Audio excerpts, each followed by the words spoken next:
कधीच नाही चुकणार तुमचे फेवरेट टीव्ही शोज झी5 सोबत, तेही एकदम फ्री। पण कसे आहेत खरंच मिस्टर कसे आहेत? छान आहेत, स्वभाव चांगला आहे त्यांचा।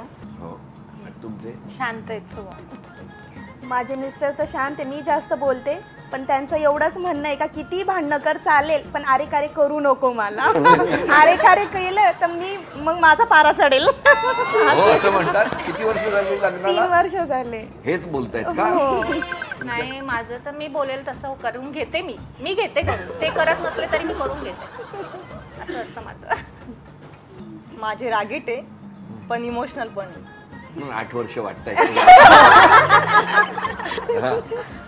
माझे मिस्टर खूप प्रेमळ आहे, खूप केअरिंग आहे, पण त्यांचा पारा चढला तर कोणाचंच ऐकत नाही। लग्नानंतर ना नवरा अत्यंत प्रेमाने कुठलं तरी एक वेगळ्या नावाने हाक मारतो, हे लक्षात आलेलं आहे। तुम्हाला काय अशी आवड? कांचू।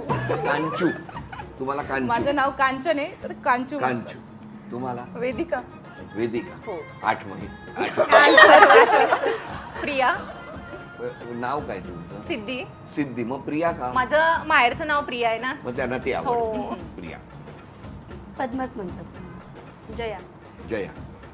डॉली म्हणता। डॉली। काय गोड लागलेत बघा त्या।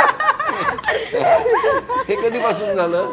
नाही, ऍक्च्युली माझे आई वडील त्या साईडला माहेरचं नाव आहे डॉली, म्हणजे असं बोलतात। तर मग इथे सासरी सगळे शगुफ्ताच म्हणतात, पण माझे मिस्टर डॉली म्हणतात। एकटे। बघा ना, गंमत आहे। आणि डॉली म्हटलं तर मग एवढं लहानपणापासून ऐकलेलं नाव आहे, एवढं काय चेहऱ्यावर हात ठेवायचं? पण मग मिस्टर बोलले तर थोडं असं प्रेमळ सारखं वाटतं ना, बाकी आई वडिलांचं रागावले तरी डॉलीच म्हणतात। हो, डॉलीच म्हणतात। बरं, आज क्षमा मागायची तर कोणाची? तुम्ही? क्षमा मागायची तर मी एक पर्सन आहेत, म्हणजे ते माझ्यासाठी अननोन होते। रोड ॲक्सिडेंट झालेला होता आणि ती व्यक्ती तिथं ऑन दी स्पॉट गेलेली होती आणि मी ट्रॅव्हल करत होते। मला असं वाटलं का ती व्यक्ती जिवंत आहेत, आपण ह्या व्यक्तीला हॉस्पिटलमध्ये न्यायला हवं, म्हणून मी एका ऑटोवाल्याची मदत घेतली। तर मग तो रिक्षावाला म्हणे, मॅडम जर माझ्या गळ्याशी प्रकार आला तर मी काय करू? तर म्हटलं मी ॲडव्होकेट आहे, जे काय होईल ते मी सांभाळून घेईल, पण तुम्ही फक्त या माणसाला घेऊन दवाखान्यात चला। ॲक्च्युली ते 4 जण होते, 3 जण जिवंत होते आणि तो 1 जण एक्सपायर झालेला होता, पण आम्हाला वाटलं असेल तो जिवंत। मग आम्ही त्याला दवाखान्यात नेलं, तर तिथं मी डॉक्टरांना सांगितलं की हे असं असं झालेलं आहे, तुम्ही या पेशंटला लवकर चेक करा।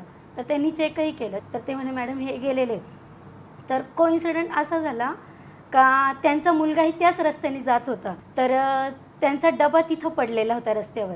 त्या मुलांनी तो डबा बघितला आणि डबा त्याला ओळखीचा वाटला का हा डबा वडील घेऊन जातात नेहमी असं। तर एका जणाने त्याला बघितलं, म्हणे हा डबा तुझ्या ओळखीचा आहे का? तर तो बोलला हो, माझ्या वडिलांचा डबा आहेत म्हणे। तर तो म्हणे माझ्यासोबत चाल म्हणे, कारण इथं एक जणाचा ॲक्सिडेंट झालेला आहे, त्या माणसाला खूप लागलेलं आहे। तर तो माणूस त्याला सिव्हिल हॉस्पिटलमध्ये घेऊन आला। त्यांनी बघितलं ते म्हणे माझे वडील म्हणे। तर मला एकदम म्हणजे असं कसतरी वाटलं का मी याला सांगू कसं काय का हा माणूस गेले, म्हणजे तुझे वडील एक्सपायर झालेले आहेत। तर मी त्याला असं सांगितलं का डॉक्टर ट्रीटमेंट करतायत, बघू आपण काय होतं काय नाही, तर तुझ्या घरच्यांना बोलवून घे म्हणून। त्यांनी त्याच्या घरच्यांना बोलवलं आणि मग तिथून निघून आले। पण मी आजही मला अशी हुरहुर लागते की मी त्या माणसाला वाचवू शकले नाही। झी5 ॲप डाउनलोड करा आणि पहा सर्व एपिसोड्स एकदम फ्री।